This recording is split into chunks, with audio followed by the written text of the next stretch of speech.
So this day has finally come. We are getting rid of the Mustang. It's unfortunate, but you know what? It's for the greater good, and I think a lot of people will understand this decision when I explain it even further. Just take a quick good look at it one last time. This hurts to even do this video, to be honest with you. This car was fun while it lasted. So pretty much to further explain what is going on, and as you guys can see, I am at the Ford dealership right now. And this is a tough day, it really is, because we are getting rid of the Mustang. I know a lot of you guys were not expecting this video. I was not expecting it either, but it's just one of those things where it just had to be done. So we're gonna be looking at cars, because right now, we're getting the car fixed. You guys really thought I was getting rid of the Mustang. No. But walking by this thing looks absolutely gorgeous. The GT350. I don't really look at Mustangs too often. I'm not really a big Mustang guy, but just seeing this car at the dealership, can't get any better than that. That brand new spec, oof, beautiful.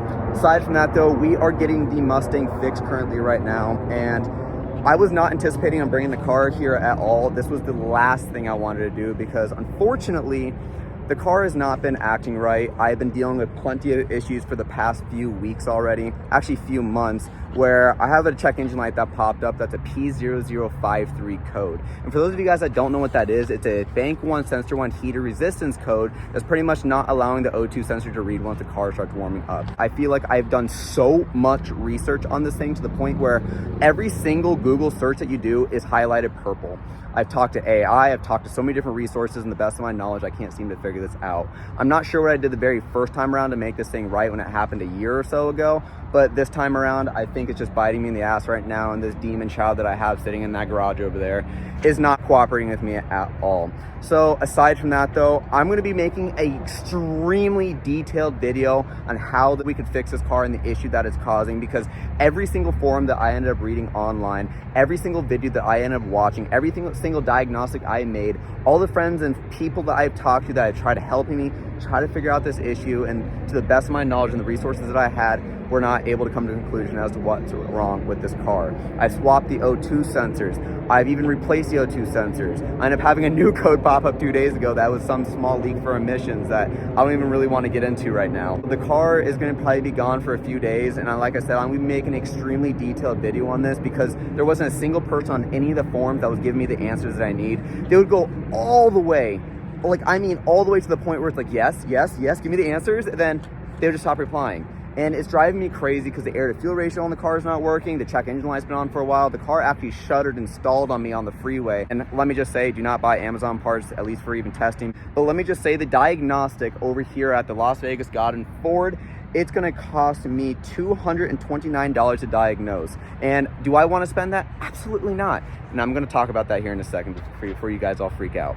I am biting the bullet for you guys, so you guys don't have to go out and spend this type of money, depending on how extreme this service might be. If all you know, it could be a wiring harness. If all you know, it could be a PCM. It could be something as stupid and simple as me not resetting the car. I don't know. I've tried so many different routes and so many different options and so many different types of diagnostics to the point where I don't even know what the issue is anymore with this thing, and I just had no other choice than to bring to someone who has more experience. This hurts to me. I don't want to bring the car here, let alone even just have someone else touch it, because I've been doing everything for the past 6.5, 7 years on this car myself, and along with my buddies and friends and family.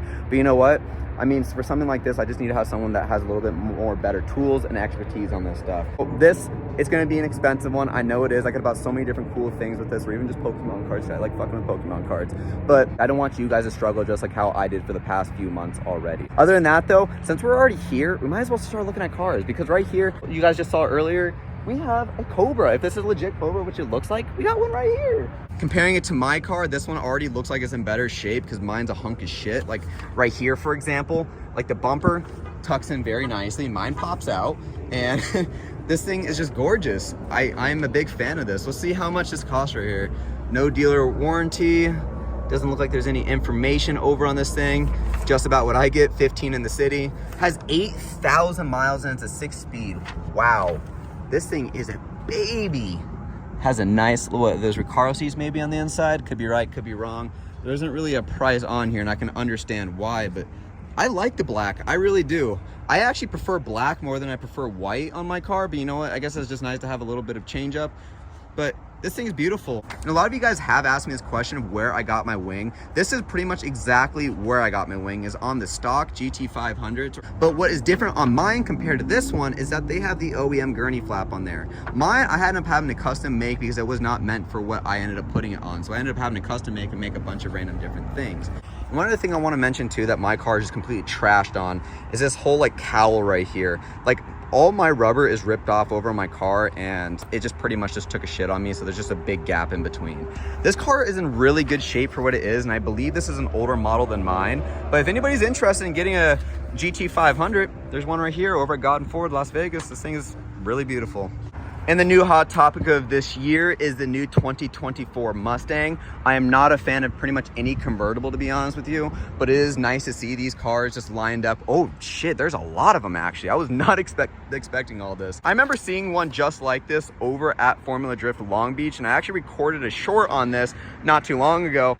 When I was looking at it all the way around, it has a lot of different technological features on there that my car definitely doesn't have. Like, there is 2 screens on the inside of here. I had to buy one and it hardly even works. Yeah, I will be honest, for those that have asked about the screen, it's a great screen. It's just not as good as something that you'd get from factory, obviously. But this car and this color, I absolutely love. And let me just tell you, Von Gittin Jr., Chelsea DeNova, and Adam LZ swinging these things over at Long Beach was so fucking cool.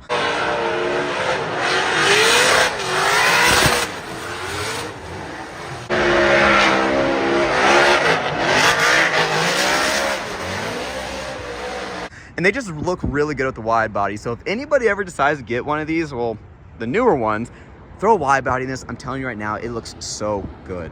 We gotta talk about this Roush right here. I'm not a big fan of the S550 models, just to be completely honest. Like, don't get me wrong, beautiful car. It's just not my cup of tea though, but they do have a lot of unique body styles. Like this, for example, reminds me of how my car is, just built a lot better, honestly. And I like the little valance they have over on the side with this aggressive front splitter. I've always been a big fan of the the Roush logo. I feel like those are just very simple and clean. And aside from that, you also got these beautiful, looks like functional vent. No, maybe. I mean, I'm pretty sure if it's a Roush, it's gonna have functional vents. But car is automatic. I'm really not a big fan of that. But aside from that, though, you know, if you have a Roush, you're definitely gonna have fun with this thing. It's definitely a lot more fun than a V6. But I will say though, and it actually looks like this was a customer's car at some point. If this car has suspension with this type of power, oh my God, you'd be seeing me in the canyon roads all the time. But we're not gonna go through every single one, but there are plenty of Roushes here actually. That's kind of crazy that we see this many Roushes. And this one actually looks lowered maybe, unless I'm just didn't pay attention. But wow, that is a good setup. I ain't even gonna lie. That fitment right there, along with those Brembos, ooh, okay. Beautiful. I mean, don't get me wrong, I do appreciate these cars. Mustangs aren't really my thing, believe it or not. But then again, I still wouldn't mind owning one of these. But I don't think I would ever own another Mustang again, actually, after this one. But this one right here, though, I'm sorry. One more of this ones and we'll be done. Oof, I love this wheel setup. The caliper, you got the disc, you got these beautiful Shelby Super Snake rims. I'm just reading off the rim because I really don't know what the name of the rim is. Wow, this thing is a good setup. I ain't even gonna lie. What's this tire size on this actually? We have a 305 30/20 in the front. Wow. I'm curious what the rear end is like. Hold on, pause.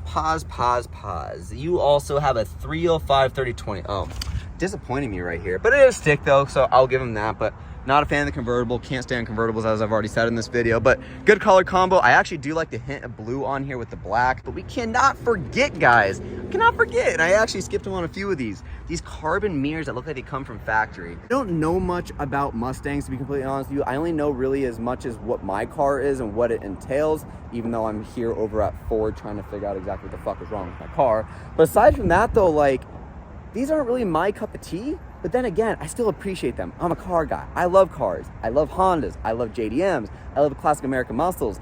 And I feel like anybody who drives one of these will just have so much fun if you're a professional and know how to drive one of these things, because I don't want to see one of these things wrapped around a tree. I'm not sure if this is her car or not, but I feel like this is Brooke's car. I don't know why. And the reason I say that is because I noticed the hood is all fucked up. The trunk is all fucked up. Now, I don't think she had fucked up tint. I don't know. But Brooke, if you're watching this video, let me know in the comment section down below, or just text me to the side and ask me if this is your car. So I kind of feel like it is, unless I just don't remember. Because I know if it's stick, it definitely isn't your car though. I never really talked about it over on this channel, but the Mach-E's. Never really been a big fan of electric cars, nor do I really care for them at all. But let me just say, the one time I did drive a Tesla, that thing was nuts. Like, I was going 25, where I thought I was going 25. I was actually going 50. And when I was reading the speedometer and it was telling me about the miles per gallon, there's no such thing as miles per gallon. It was like volts per mile. Like, how the fuck do I read this? Like, I don't know. So aside from that though, like, I'm not a big fan of these Mach-E's. I know a lot of people aren't, but I have seen them at SEMA and I know they do have a lot of potential. You could swing these things. Look how nasty those brakes look. They look gorgeous. And this rim setup isn't really that bad on here. I think this is a really good setup. Now, this is unique right here. I didn't know this was on here. You have this little like fin of some sort. Maybe that helps with like the wind whenever you have the window rolled down. And whenever you have the wind passing by, maybe it breaks it up so it doesn't like whoa, whoa, whoa, whoa, in your ear, if you guys know what I'm talking about. What I do appreciate though about these, and you guys probably know what I'm about to say in a minute, are these clear taillights. The clear taillights are gorgeous. I definitely feel like they could be a little bit bigger. I just feel like they're a little too small. But aside from that though, they look super nice, especially with these black wheels and this color combo. Would not mind that color combo, especially with the black roof. This thing looks not gross. I understand this is not a Porsche channel, but I am a big fan of Porsches. I love Porsches, and I used to not like them at all. I used to think they were just very ugly cars until I got older, matured up enough a little bit, and started seeing these beauties right here. And I'm like, you know what? You gotta appreciate a little bit of that P, if you know what I'm saying. But I'm not a fan of every single Porsche. I really do like the front ends over on these cars, and I know they are automatics, but you gotta admit, they got nice color combos, they got aggressive front ends, and Porsche just stuck to the tradition, and that's what I absolutely love about Porsches. When you look at this one, for example, which I'm not as sure of all the models, I'm pretty sure this is a Boxer of some sort, but you got to admit, if you see this on the road, you are breaking your neck. I would kill to have something like this. A Spider. I can't stand spiders, but the thing is though, I wouldn't mind having this Spider though. Beautiful cars over here, and I don't even really know what to say about this because it's just very overwhelming when you see so many of the same cars and you just don't even know what to say. You're just like, wow, gorgeous. But not every single Porsche, again, in my opinion, is always that beautiful. I love the GT3 RSs, the GT2s, the Carrera GTs. The list can go on and on and on. I just personally feel for the best bang for your buck to go get a nice sporty car that is fast and handles extremely well, you for sure get a GT3 RS or even just any sort of like 911 Porsche. Those things, I'm telling you right now, I've never driven one, but from the videos I've seen and what I've heard and what I've just watched, amazing. If you guys haven't really been into Porsches, I recommend looking into them. They are amazing. Aside from that though, I'm gonna go inside Ford and steal all their snacks and coffee because I didn't come here for no reason. I'm putting my $229 to use. And I do have one that I'm gonna be uploading here very, very soon. It's been way past due. I should have uploaded this a month or so ago, but it's been a while, and it is an install video, which we will be posting here very, very soon. And I think you guys will all enjoy it because it is a brand new suspension model we ended up adding on the car right before school started, and that was about 6.5 weeks ago. So it's been a while, but it's going to be very new to you guys, and I hope you guys enjoy it. Thank you guys all so much for watching today's video, and I'll see you guys in the next one with hopefully an update over on the car.